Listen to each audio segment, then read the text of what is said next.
আসসালামু আলাইকুম। এখন দেখবেন সংবাদ শিরোনাম। জুলাই গণহত্যার রায়কে ঐতিহাসিক বলছে সরকার। শেখ হাসিনাকে ফেরাতে নতুন করে কূটনৈতিক উদ্যোগ। আগামীকাল ভারতকে চিঠি দেবে ঢাকা। ধানমন্ডি ৩২-এ বুলডোজার কর্মসূচি ঘিরে ব্যাপক উত্তেজনা। বিক্ষোভকারীদের সাথে সেনা পুলিশের ধাওয়া পাল্টা ধাওয়া। ফ্যাসিস্টদের জন্য শিক্ষা হয়ে থাকবে এই রায়, অভিমত রাজনৈতিক নেতাদের। বিভিন্ন স্থানে আনন্দ মিছিল, মিষ্টি বিতরণ। রাজনৈতিক নেতার সর্বোচ্চ আসন থেকে ফাঁসির দণ্ড। একজন শেখ হাসিনা হয়ে উঠেছিলেন স্বৈরাচারের প্রতীক। এতক্ষণ দেখছিলেন সংবাদ শিরোনাম, এখন দেখবেন বিস্তারিত। শেখ হাসিনা এখন ফাঁসির দণ্ডপ্রাপ্ত পলাতক আসামি। চানখারপুলে 6 জনকে হত্যা এবং আশুলিয়ায় 6 জনকে পুড়িয়ে মারার ঘটনায় তাকে সর্বোচ্চ সাজা দেওয়ার আদেশ দিয়েছেন আন্তর্জাতিক অপরাধ ট্রাইব্যুনাল। দুপুরে টেলিভিশন সহ সামাজিক মাধ্যমে সরাসরি সম্প্রচার করা হয় আদালতের রায়। একই অপরাধে আসাদুজ্জামান খান কামালকেও মৃত্যুদণ্ডের আদেশ দেওয়া হয়। অপর আসামি রাজসাক্ষী চৌধুরী আব্দুল্লাহ আল মামুনকে কারাদণ্ড দেওয়া হয়েছে 5 বছরের। প্রতিক্রিয়ায় চিফ প্রসিকিউটর বলেছেন, রায়ের মাধ্যমে ইতিহাসের একটি অধ্যায়ের সমাপ্তি হয়েছে। ট্রাইব্যুনালের আদেশকে নতুন মাইল ফলক বলেছেন অ্যাটর্নি জেনারেল। বেলা 12:30টার দিকে ট্রাইব্যুনাল 1-এর চেয়ারম্যান বিচারপতি মোহাম্মদ গোলাম মুর্তজা মজুমদারের নেতৃত্বে এজলাসে প্রবেশ করেন 3 বিচারপতি। জনাকীর্ণ ট্রাইব্যুনালে তখন পিনপতন নীরবতা। বিচার সংশ্লিষ্ট সবাইকে ধন্যবাদ জানিয়ে রায় পড়া শুরু করেন ট্রাইব্যুনালের চেয়ারম্যান। 453 পৃষ্ঠার রায়কে ভাগ করা হয় 6 ভাগে। Elements of crime against humanity, these are enunciated by the Rome Statute. রায়ে 5 অভিযোগের নানা তথ্য উপাত্ত, গণ অভ্যুত্থানের পর প্রকাশ হওয়া বিভিন্ন অডিও ভিডিও, জাতিসংঘের রিপোর্ট উল্লেখ করা হয়। About the telephonic conversations of accused Sheikh Hasina. আন্দোলন দমনে শেখ হাসিনার সাথে ঢাকা বিশ্ববিদ্যালয়ের সাবেক ভিসি মাকসুদ কামাল, ঢাকা দক্ষিণের তখনকার মেয়র ফজলে নূর তাপস আর হাসানুল হক ইনুর সাথে ফোনালাপের বিবরণ তুলে ধরা হয়। বিচারক বলেন, এসব ভিডিও ফুটেজ ও ফোনালাপের সত্যতা প্রমাণিত। We have decided to inflict her with only one sentence, that is sentence of death. টানা 2.5 ঘন্টা ধরে পড়ার রায় শেষ হয় শেখ হাসিনার মৃত্যুদণ্ডাদেশ দেওয়ার মধ্য দিয়ে। রায় ঘোষণার সময় এজলাস কক্ষেই উল্লাস প্রকাশ করেন উপস্থিত শহীদ পরিবারের সদস্য, আহত এবং জুলাই আন্দোলনকারীরা। With the material evidences to the tribunal to arrive at the correct decision.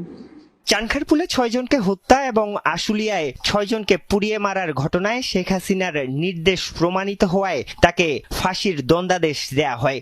এছাড়া প্রথম 3টি অভিযোগে জুলাই হত্যাকাণ্ডের উস্কানি, নির্দেশদাতা এবং মাস্টারমাইন্ড হিসেবে আমৃত্যু কারাদণ্ড দেয়া হয় শেখ হাসিনাকে। আসামি শেখ হাসিনাকে 1400-র মতো ছাত্র জনতাকে হত্যা এবং 25,000-এর বেশি ছাত্র জনতাকে আহত করার দায়ে, মোর স্পেসিফিক্যালি আশুলিয়াতে 6 জনকে হত্যা করে পুড়িয়ে দেয়া, চানখারপুলে 6 জনকে হত্যা করার মাধ্যমে যে অপরাধ করেছেন সেটার দায়ে তাকে দোষী সাব্যস্ত করে মৃত্যুদণ্ড প্রদান করেছেন। রায়ে শেখ হাসিনার নির্দেশ বাস্তবায়নে সাবেক স্বরাষ্ট্রমন্ত্রী আসাদুজ্জামান খান কামালের ভূমিকা এবং বিবরণ তুলে ধরেন ট্রাইব্যুনালের চেয়ারম্যান। তার বিরুদ্ধে আনা গণহত্যার অভিযোগ প্রমাণ হওয়ায় দেয়া হয় মৃত্যুদণ্ডের আদেশ। এদেশের মানুষের প্রতি, গণতন্ত্রের প্রতি, সংবিধানের প্রতি, আইনের শাসনের প্রতি এবং আগামী প্রজন্মের প্রতি দায়বদ্ধতা পরিশোধের স্বার্থে এ রায় একটি যুগান্তকারী রায়। এই রায় প্রশান্তি আনবে। এ রায় ভবিষ্যতের জন্য একটি বার্তা। এ রায় বাংলাদেশে ন্যায় বিচার এবং আইনের শাসনের জন্য একটি মাইল ফলক হয়ে থাকবে। জুলাই আন্দোলন দমনে মাঠ পর্যায়ে শেখ হাসিনার নির্দেশনা বাস্তবায়ন করেছেন সাবেক আইজিপি চৌধুরী আব্দুল্লাহ আল মামুন। তিনি এ মামলার একমাত্র গ্রেফতারকৃত আসামি, পরে হয়েছেন রাজসাক্ষী। মামলার গুরুত্বপূর্ণ তথ্য প্রদান করায় তার সাজা কমিয়ে দেওয়া হয়েছে 5 বছরের জেল।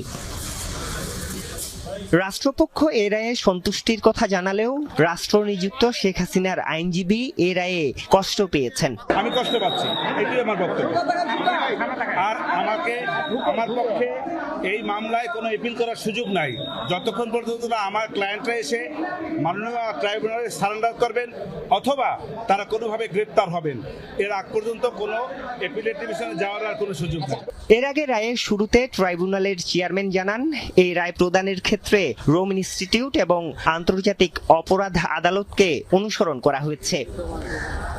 ক্ষমতার চূড়ায় থেকে সেই ক্ষমতার অপব্যবহার করে কেউ যে পার পেয়ে যেতে পারেন না, এই রায় তার জলজ্যান্ত উদাহরণ। নিহতের স্বজন এবং আহতরা বলছেন, পরবর্তী আইনি প্রক্রিয়া শেষ করে দ্রুত এই রায় কার্যকর করা হোক। দীর্ঘ অপেক্ষার অবসান। শেখ হাসিনা চূড়ান্ত সাজার রায় অন্তত কানে শুনতে পেরে বুক হালকা হয়েছে জুলাই শহীদদের পরিবার ও আহতদের। রায় ঘোষণার পর এজলাস আর ট্রাইব্যুনাল চত্বরে হয় আবেগঘন পরিবেশ। তারা এই রায়ের বাস্তবায়ন চান অতি দ্রুত। শেখ হাসিনাকে দেশে ফিরিয়ে এনে ফাঁসি কার্যকরের দাবি জানিয়েছেন শহীদদের স্বজনরা। তবে রাজসাক্ষী চৌধুরী আব্দুল্লাহ আল মামুনের লঘু দণ্ডে ক্ষোভ জানিয়েছেন তারা।